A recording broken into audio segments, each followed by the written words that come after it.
యాదగిరిగుట్ట లక్ష్మీ నరసింహస్వామి ఆలయంలో వార్షిక బ్రహ్మోత్సవాలు కొనసాగుతున్నాయి. మార్చి 1వ తేదీన స్వస్తి వాచనంతో ప్రారంభమైన బ్రహ్మోత్సవాలు మార్చి 11వ తేదీన అష్టోత్తర శతకటాభిషేకంతో ముగియనున్నాయి.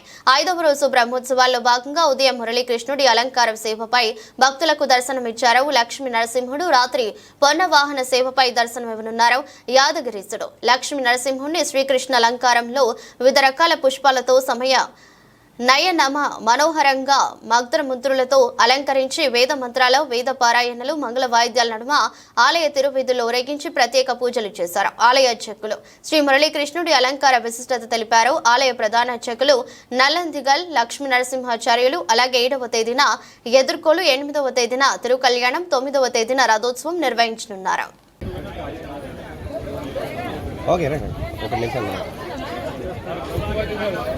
శ్రీ యాదగిరి లక్ష్మీనరసింహస్వామి వారి దివ్య సన్నిధానంలో మహావైభవపేతంగా బ్రహ్మోత్సవాలు గత వైభవాల కంటే కూడా ఎన్నో రెట్లుగా మహా అభివృద్ధిపదంగా నిర్వహింపబడుతూ ఉన్నాయి.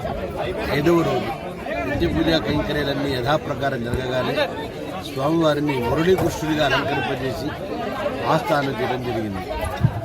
అవతారాల్లోకెల్లా విశిష్టమైనటువంటి అవతారం పూర్ణ అవతారాలని, పూర్ణతమావతారాలని, అంశావతారాలన్నీ ఉంటాయి.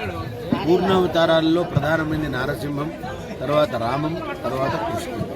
అలాంటి పూర్ణావతారమైనటువంటి కృష్ణుడిని మురళీకృష్ణుడిగా అలంకరింపజేశారు.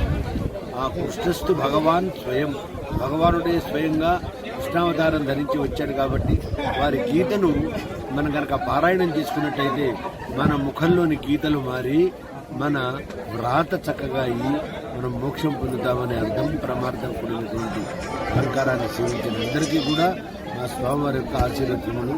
స్వస్తి.